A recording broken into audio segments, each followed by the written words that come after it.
something like this happens, it does. It's on the same level. You're attacking people coming out of their place of worship. You can't do it. I mean, it's got to be a really scary time to live in London because you have so many recent attacks, and then I'm sure there are more people like this looking to respond to those attacks. So you look back at all the people that they brought into London and how they let them branch off into little areas, pockets of their own communities, and it's got to be a really scary place to live right now. Well, there's a real divisiveness, and you're absolutely right to point out with this whole concept of multiculturalism that has developed over decades now in the UK and across the EU, where the idea was you don't necessarily, it was no effort to integrate within the society. Celebrate where you came from, celebrate your own culture. Well, that has created this problem. This is a self-inflicted wound to some degree. And how they resolve it? Well, in the immediate aftermath, they have to do what they're doing, which is Theresa May and all the other leaders have to come out, condemn it, denounce it, show transparency and a quick response, just like they would with any other attack. Yeah, but also push this idea that we will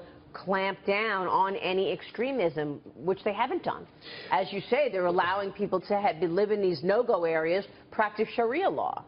Yeah, the no-go thing it's complicated. It's not quite the narrative that has built up over a period of time now, where it's somehow, these are closed-off areas that police can't go in there. They go in there. They can go in there. Even in Paris? Yes, even in Paris. The problem is, it's not so much do you have access to go in there. The problem is developing communication. And I know this is going to sound touchy-feely at some 30,000-foot level, but I'm talking from an operational perspective. You have to get into these communities, develop some level of trust and communication in order so that when they see somebody, an immediate family member, this is the only way you can stop some of these folks, is that the mom or the cousin or the brother picks up the phone and has the ability to call the local authorities.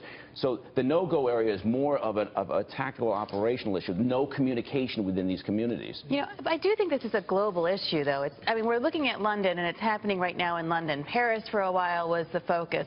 Here, we've had, even here in the United States, we've had so many issues. This is global percolation as a result, I believe, of ISIS, as a result of these attacks. And so I think it's okay to do. Well, exactly. And I think what this would have been an opportunity for Theresa May, I think, to really regain confidence. And she hasn't really stepped up into that level. And so I think it's really important right now that our world leaders step up to the table and everybody says, look, we're on the same page here. Let's stop with a blame game. Let's just keep moving things forward.